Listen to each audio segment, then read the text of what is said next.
Do you guys ever solve a problem and you're like so excited by the solution that you've just got to share? That was me. I had my coffee and my like pad of paper. So this problem's from 1987. It's from the American Invitational Math Exam, which is like a crazy 3-hour math exam with 15 problems and there's no calculator. The no calculators is important because like this problem was just like, figure out this number, write it down. It's a whole number. All the answers to this exam are whole numbers between 0 and 1,000. And there's this website, Art of Problem Solving, that has lots of solutions. I didn't look at the solutions before I solved it, and I didn't solve it the way that this solution 1 is going. And the thing I want to tell you is that as I was looking at it, so what I was doing, I was like, okay, so what do we have? We've got a bunch of factors, and they're kind of similar on the top and the bottom. It's just like the first number is changing. So we've got a 4th power, and then we've got 324. And the first thing I thought, well, maybe 324 is a 4th power itself, and this is something about 4th powers. So I went and I factored it. It does have 4 factors of 3, but it only has 2 factors of 2. So it's definitely not a 4th power, and I thought, oh, that's too bad.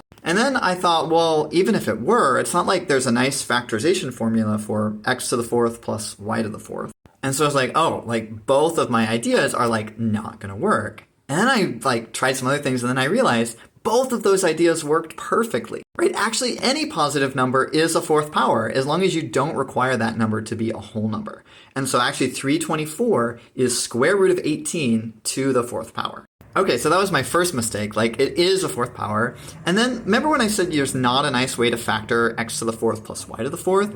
In general, there isn't, but if you're allowed to use imaginary numbers, there totally is. And it's very similar to that difference of two squares formula. It's actually probably exactly that, except that with that factor of I, once we square it, we're going to end up with a plus sign. And actually, we can keep going with the same idea. If we let j be some number that's actually the square root of I, then we could factor this using kind of the same idea we just did, and similarly we could factor this. Now if you don't believe there's a number that's exactly the square root of I, just try working out what happens when you square this number. And if you're wondering where on earth I got that number from, well, if we think about numbers in the complex plane, if this is the imaginary axis, then the number I, it turns out if we want to find the square root of it, we just go halfway along that circle from our starting point down here, and that will be a square root. And remember earlier when I said 324 was the square root of 18 to the 4th power? It just so happens if we multiply this number j by square root of 18, all the fractions cancel. And if you can understand any of my scribbles, basically if you keep factoring and you write down all of the numbers that are going to appear in the top and the bottom, then basically everything cancels except for one factor in the top and one factor in the bottom. So I did have to do a bit of arithmetic to kind of work things out. At the end I had to do 61 squared and I had to add 9.